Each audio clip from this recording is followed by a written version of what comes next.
Cinematic video. আপনি cinematic video বানাতে চাচ্ছেন, কিন্তু আপনার হাতে কোনো ক্যামেরা সেন্ট্রিক ফোন নেই। সেই ক্ষেত্রে আপনি কিভাবে একটি সিনেমেটিক ভিডিও বানাতে পারেন, আজকের ভিডিওতে এটি রিভিল করতে যাচ্ছি। চলুন দেখা যাক কিভাবে সিনেমেটিক ভিডিও বানানো যায়।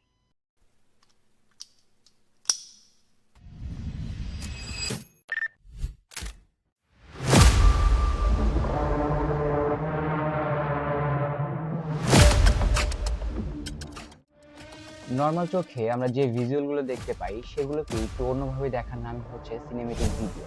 সিনেমেটিক ভিডিওর ক্ষেত্রে আমাদের কিছু জিনিস লক্ষ্য রাখতে হয়। তার সবথেকে প্রধান একটি জিনিস হচ্ছে ফ্রেমিং।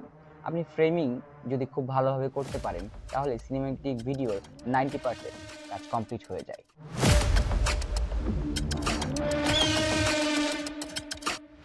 বিভিন্ন বড় বড় সিনেমার পর্দায় আমরা যে শর্টগুলো দেখতে পাই, এই শর্টগুলোর ক্ষেত্রে আমাদের অনেক বড় বাজেটের ক্যামেরা নিয়ে শ্যুট করতে হয়।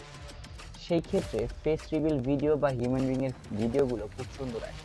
আপনার হাতে যদি চিপ রেটের কোনো স্মার্টফোন থেকে থাকে, সেই ক্ষেত্রে আপনার প্রধান লক্ষ্য থাকবে হিউম্যান বিং বা সাবজেক্টকে খুব বেশি ফোকাস না করে ভিডিও করা, অর্থাৎ খুব বেশি ফেস রিভিল না করে ভিডিও করা।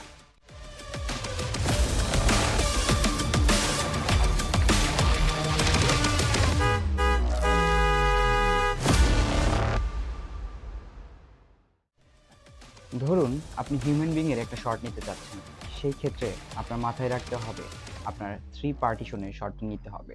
যেমন আপনার যখন ফ্রেমিং করবেন, ফার্স্ট একটা অবজেক্ট, দেন সাবজেক্ট, দেন আপনার ভিডিওর ভিউ, তাহলে আপনার শটটা আরো সুন্দর হবে।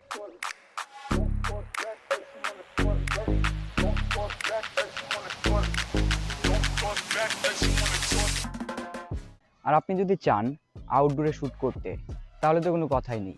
আউটডোরে শ্যুট করার ক্ষেত্রে আপনি পেয়ে যাচ্ছেন ফ্রি লাইটিং কন্ডিশন এবং দুর্দান্ত কিছু শট। সেই ক্ষেত্রেও আপনাকে খেয়াল রাখতে হবে কিছু জিনিস লাইটিংয়ের ক্ষেত্রে।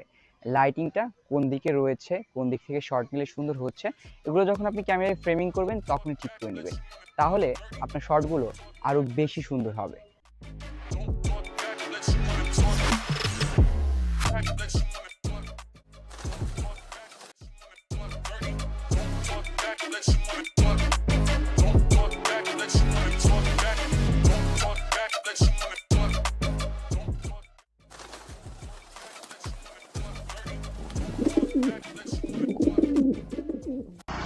তবে একটা জিনিস মাথায় রাখবেন, আপনি শটটা আউটডোর নেন অথবা ইনডোরে, যেখানেই নেন না কেন, শুধুমাত্র ক্যামেরা আপনি যে কোনো জায়গায় ফ্রেমিং করতে পারবেন না।